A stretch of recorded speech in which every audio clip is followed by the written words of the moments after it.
Don't touch me. You're the worst. A woman's scream echoes through the campsite. She is sobbing, and cold stares gather around her. But from my side, I only performed CPR when she passed out. There's no reason to be blamed, but she shows no sign of stopping her tears. She must be confused in her memory, so it would be cruel to blame her. Oh, geez. You're the worst. Chief Wilson. I was stunned. Then Chief Wilson, grinning, called out to me. He must have seen the whole thing. Her collapsing, me helping her. But Chief Wilson just smirks nastily, appearing to have no intention of helping me. You'll regret this. The woman suddenly stands up, tears still streaming, and runs away. You're doomed, Chief Wilson said, looking very pleased with himself, showing no intention of helping me at all. My name is Kevin, 28 years old. I work for a small trading company named Garcia Trading. I've been assigned to sales for a while, but my performance hasn't been improving as I hoped. According to my colleague, it seems Chief Wilson has been giving me only the tough sales targets as my responsibility. Naturally, my sales performance has been worse than others, and I end up getting nagged by Chief Wilson every day. Can't you do something more about this? I'm sorry. Today, again, I stand in front of Chief Wilson's desk, listening to him until he's satisfied. My colleagues must understand the unfairness. But, seeing the unreasonable work being assigned to themselves, they continue to turn a blind eye. Well, whatever. After saying his piece, Chief Wilson pulled out a file from his desk. The manager suggests maybe you should take on this sales area. Me. Checking the file, it was a major player in outdoor equipment. Normally, a small firm like ours wouldn't even be considered. It seemed like a shot in the dark. Probably even the manager didn't expect success. The boss says I should come along for the first visit. Really, why bother with such a pointless pitch? Chief Wilson grumbled under his breath. It must be a sales call with little to no chance of success. To those above, it seems as casual as buying a lottery ticket. Come on, get ready quickly. Yes, understood. Urged by Chief Wilson, I hurriedly grabbed my sales bag. To spare the grumbling Chief Wilson, I drove us to the major firm, STM. Interesting. STM was located in a large building, and upon entering, we were guided to the 10th floor. We were led to a reception-like room, and we were able to meet with the person in charge. It seems the manager didn't actually make an appointment, but just had a brief chat at some party. Still, I was surprised by STM's willingness to meet us, but the person in charge wasn't too keen.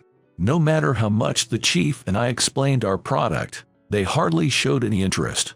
I understand the points of Garcia Trading, but most of our contracts are pretty much fixed. Is that so? The person in charge was smiling, but it was almost a polite refusal. We had no choice but to give up, pack up our documents, and get ready to leave.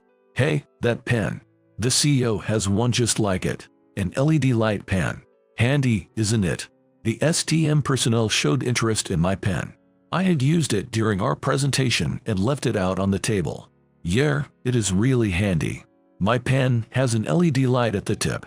It's useful for writing in the dark, like when you're solo camping at night. Plus, it's a pretty rare limited edition model I got at a camping event. The fact that the CEO also has one means he must be into camping too.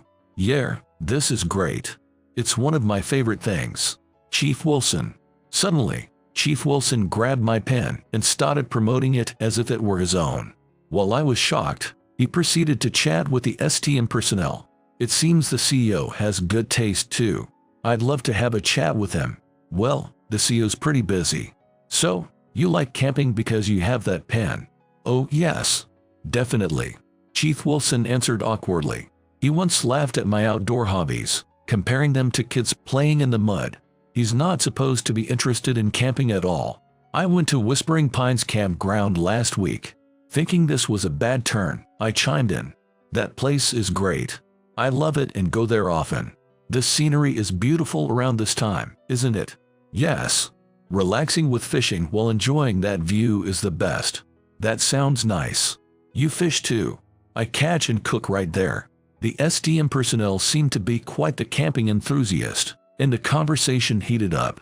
Just when I thought we could keep the good vibe going, Chief Wilson suddenly cut in.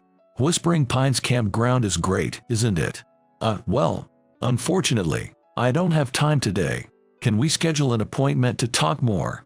Oh, yes, that sounds good. The STM personnel checks their watch.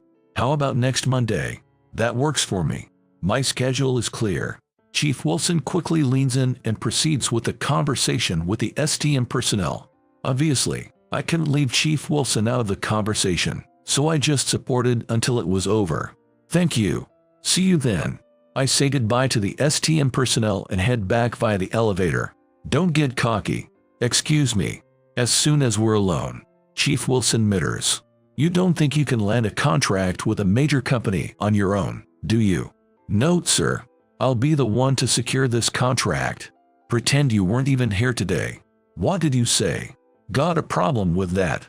It's not that, but Chief Wilson must have seen a potential opportunity to secure a contract from the way the STM personnel reacted. That's probably why he decided to pretend I wasn't there and aimed to secure the contract on his own. Indeed, landing a contract with STM would almost guarantee a promotion. You're not to come here anymore. Don't get involved with STM. But that's... After saying that, Chief Wilson left the elevator. Hey, Kevin. We're starting a camping club. A camping club. The day after we went to STM for sales, Chief Wilson suddenly brought this up. Why all of a sudden? What? It's to match the conversation with the STM personnel. I see. So, gather some people and book Whispering Pines campground for the weekend. Oh, and I'm counting on you for the gear too. What? I was taken aback by such an unexpected proposal. Gathering enough people for a club activity and preparing everything in such a short time is just impossible. It's definitely too much to ask to get this done by the weekend. Huh? As if wondering what I'm talking about, Chief Wilson just shrugs his shoulders. You don't have to do any other work. Just focus on this. But what about the preparations for the STM sales pitch? That's what I've been saying. I'll be the one going to STM. But that's... Just focus on preparing for the camping club. That's your job now. Understood. Once it's declared as my job, there's nothing much I can do. No choice then. I watch Chief Wilson leave after dumping some documents on me and sigh. I look at the club event paper in my hand, starting with researching what needs to be done for the weekend. Finally got here, seriously. I can't understand people who come to places like this on their day off. As we arrive at the campground, Chief Wilson immediately starts complaining as he gets out of the car. I hustled around and somehow managed to make this weekend camping trip happen. After explaining the situation, the manager fronted the event's cost. Then, by reaching out to my peers and the sales team, I was able to gather a few people. Kevin, good job. As I'm checking in at the campground's reception, my colleague Taylor comes up to me. She has some camping experience and offered to help out when she heard about this event. Taylor, really, thank you. We couldn't have done this without you. Don't mention it. Chief Wilson sure asks for a lot, huh? Taylor laughs heartily. Chief Wilson is busy taking selfies with the scenery, probably to show the STM personnel that they went camping. Likely, Taylor and I will end up preparing everything since Chief Wilson and the others probably won't be able to set up the tents.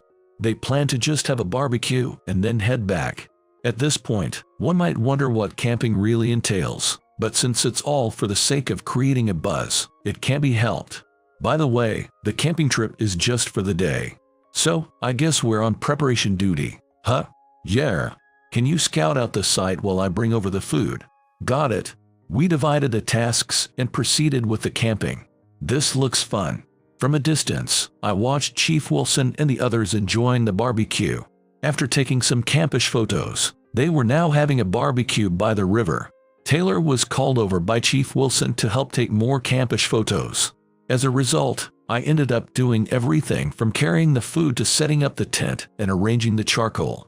I'm already pretty tired, and I'll probably be the one doing most of the cleanup too. Since staying close to Chief Wilson only gets me snide remarks, I'm keeping my distance for now. I'm exhausted.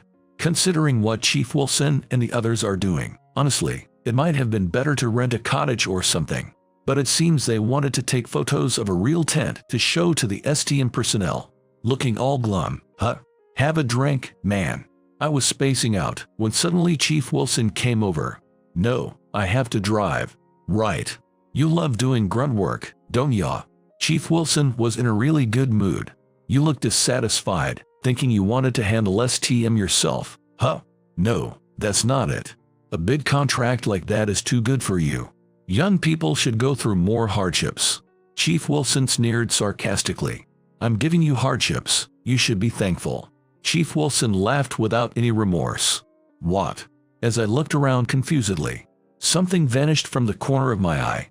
Suddenly, a woman seemed to have fallen and dropped into the river. Before I could comprehend what had happened, I had jumped into the river. The current varied greatly in different areas, swiftly carrying away anything in the fast parts. There wasn't even time to shout. No splashes were made. That's why the discovery was delayed, and rescue might not arrive in time. Please, make it in time.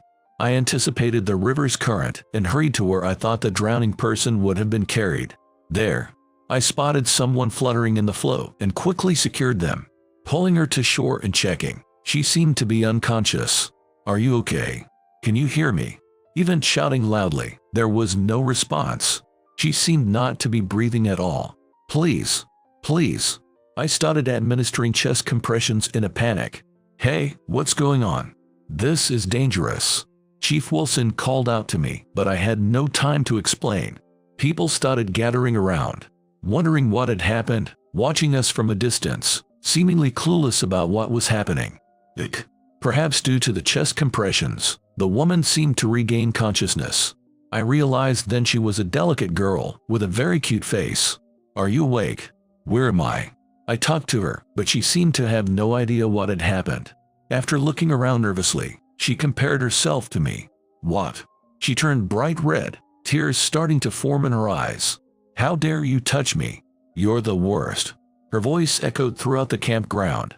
She started crying, and the surrounding people began casting cold glances at us. All I had done was perform CPR on her after she passed out.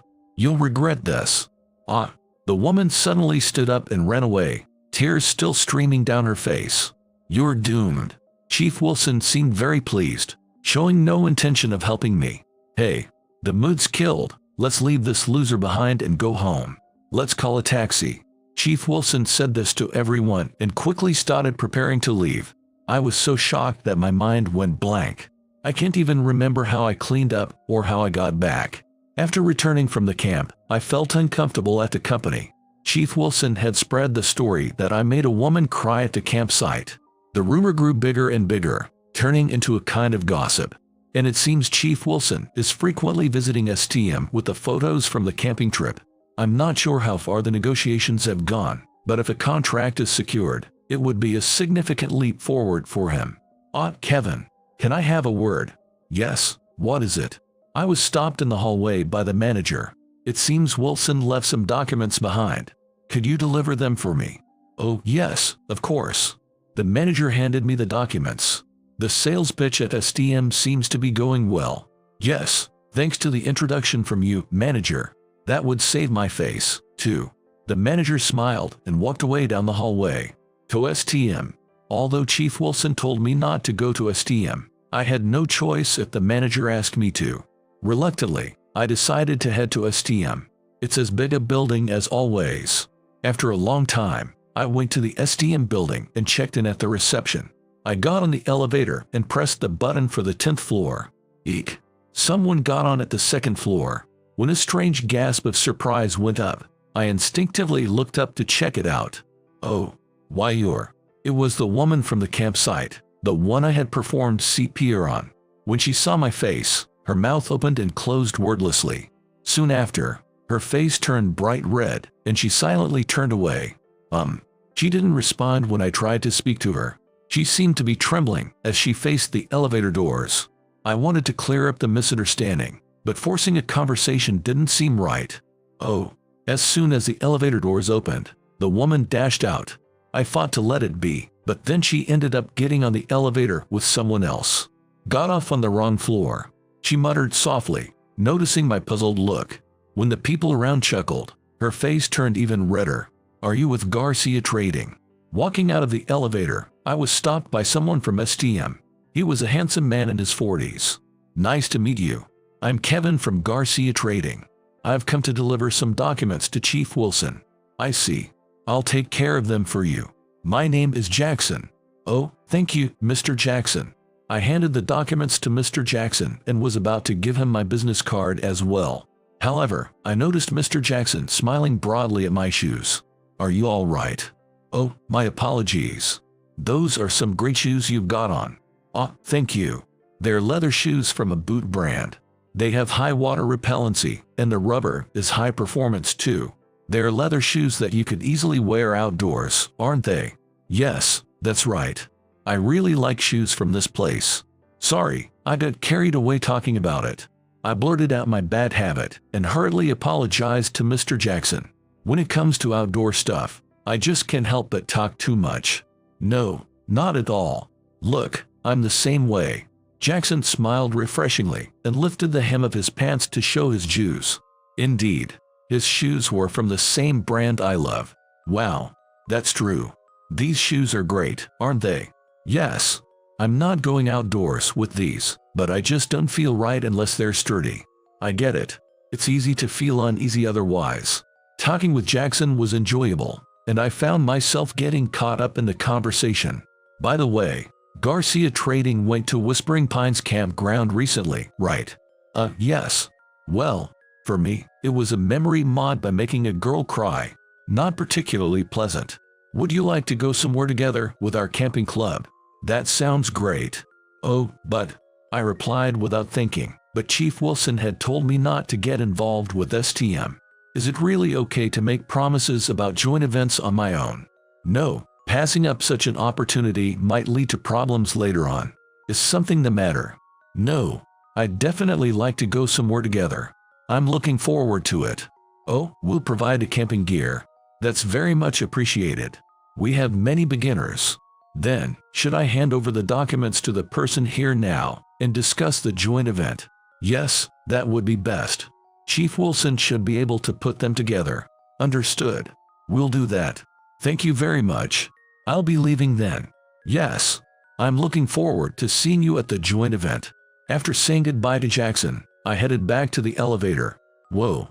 Turning around, I saw that girl from the hallway's end looking this way. Oh. When our eyes met, the girl's face turned red, and she quickly went somewhere else. Pondering over the cute and curious girl, I headed back to the company. Hello. It seems discussions between Jackson and Chief Wilson had progressed, and our joint camping trip with STM became a reality. We went to a mountain owned by STM during a long weekend, turning it into a quite authentic camping experience. STM had many camping experts among them, each swiftly setting up their tents. For the campfire, we decided to start it from scratch with firewood, so several of us, including me, were gathering dry branches in the woods. That's where I ran into the girl I had performed CPR on again. Apparently, she was indeed an employee of STM. When she saw me, she seemed about to run away, but stopped when I called out to her. She just fidgeted and couldn't talk properly. I wanted to clear up the misunderstanding about the touching, but I didn't want to scare her by being too forward. While I was thinking about what to say, something cold touched my cheek. Checking what it was, I found that a rain shower had started, much like a sudden evening downpour. This is bad. Recalling the mountain's terrain, I realized a grim situation. We need to hurry, or it could get dangerous.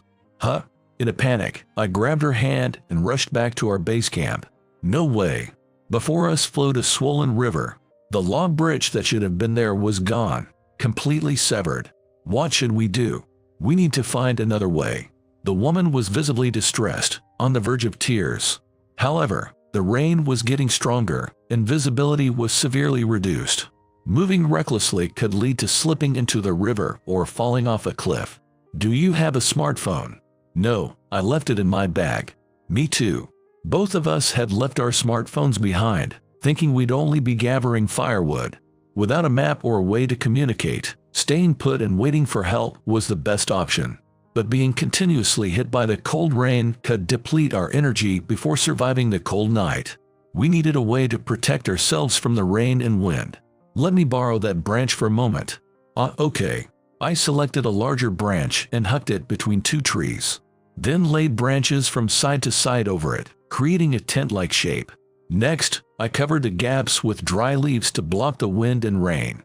Finally, I dug a trench in the ground for the rainwater to flow and covered the floor with spare branches and leaves. This made a makeshift shelter. Sorry it's cramped. Let's wait out the rain here. Yes, it's amazing. She entered the shelter I made, surprised. It's not letting up, huh? She murmured softly. The rain I thought was just a shower didn't let up at all and continued to pour heavily for a long time. Yes. We huddled together in the small shelter, somehow keeping the cold rain at bay. My name is Kevin. I work in sales at Garcia Trading. Oh. When I introduced myself, she looked surprised. It seems like she had also forgotten to introduce herself until now. I'm Jessica, Jackson's daughter. I'm a student. Huh? You're not with STM.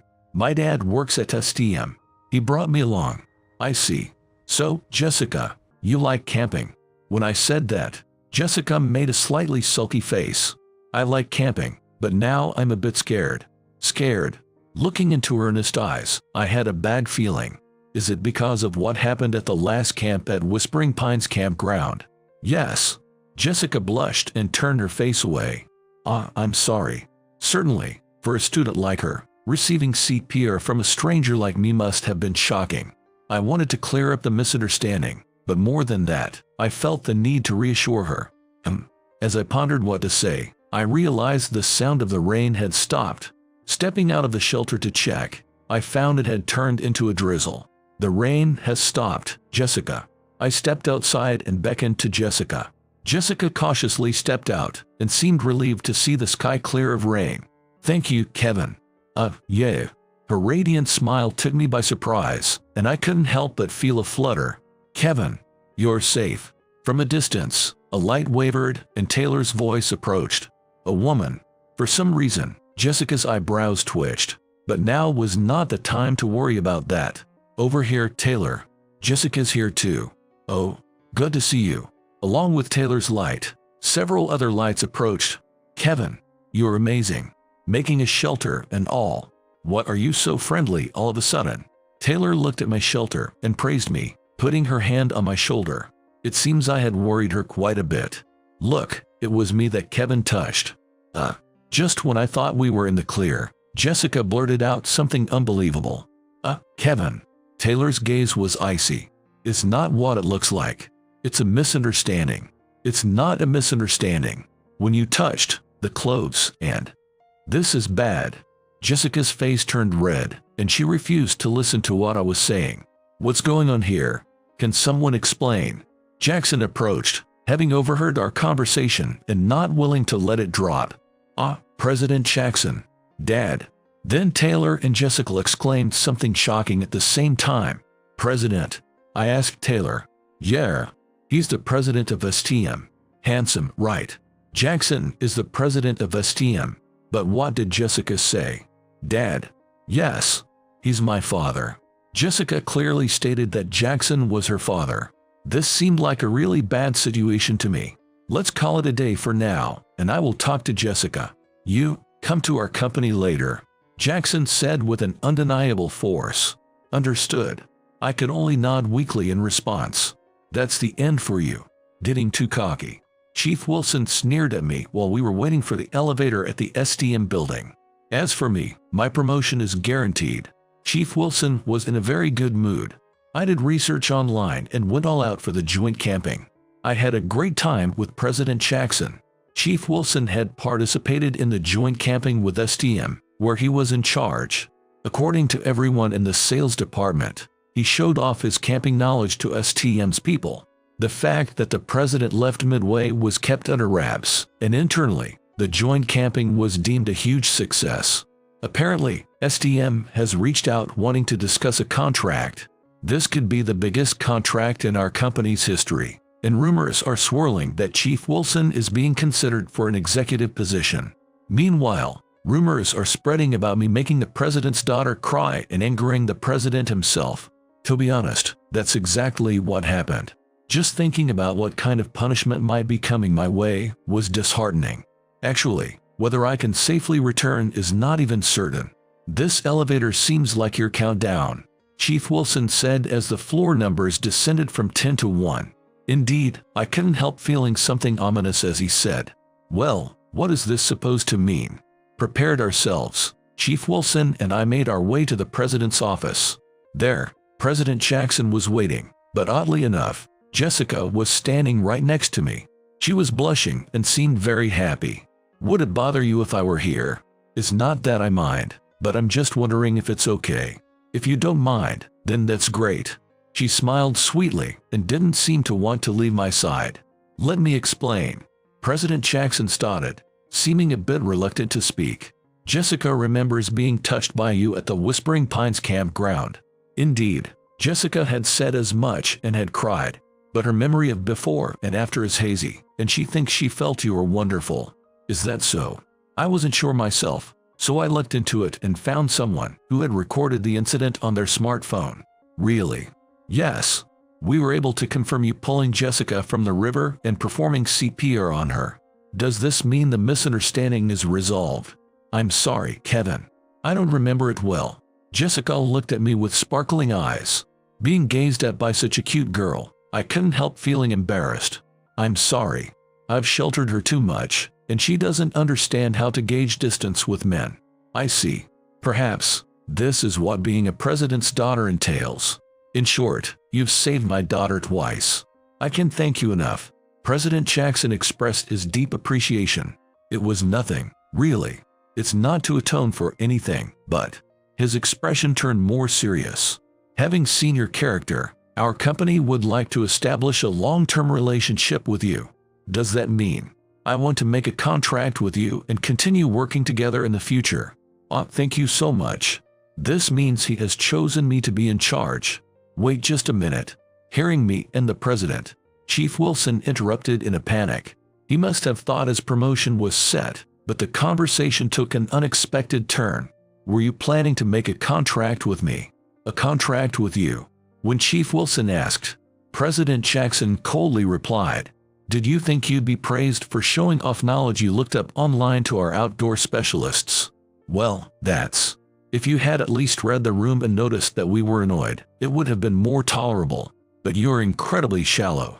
Excuse me, that's quite a thing to say. Moreover, from what I've seen in the video, it appears you were just standing there watching Jessica drown. That's... You even went out of your way to worsen Kevin's position in the company after his desperate effort. Gasp. The way you treated the person who saved my daughter. You really think I would let that slide?" President Jackson said with an imposing presence, causing Chief Wilson to shrink back. "I'll make sure to inform your executives that keeping you employed will bring significant disadvantages to the company," he continued sternly. "Damn it," Chief Wilson muttered, defeated. He glanced at me for a moment but then looked down powerlessly after receiving a stern look from Jessica. I ended up securing a major contract and gained respect within the company. More importantly, I was recognized for my knowledge by everyone at STM and got headhunted by President Jackson. I decided to wait until the project at Garcia Commerce was completed. After achieving sufficient results and taking over the position, I was transferred to STM with special treatment. Chief Wilson, on the other hand, found himself out of a place in the company and quietly left. Bad rumors about him spread in the industry, making it difficult for him to find re-employment. "Kevin, the sky is so beautiful," Jessica remarked, looking up. "Yeah, it's beautiful." Jessica and I, both loving camping, find ourselves camping together almost every week. Tonight, gazing up at the night sky during our camp, I felt my heart being cleansed.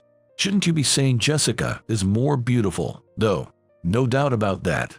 Let me rephrase then. Jessica is looking at me with sparkling eyes. Being expected like that makes me want to tease her a bit. "You're the moon to my night." Jessica's face turns bright red and she looks down. My face heats up too, leaving me no choice but to look up at the night sky. Neither of us are experienced in love, but I believe we can move forward at the same slow pace together.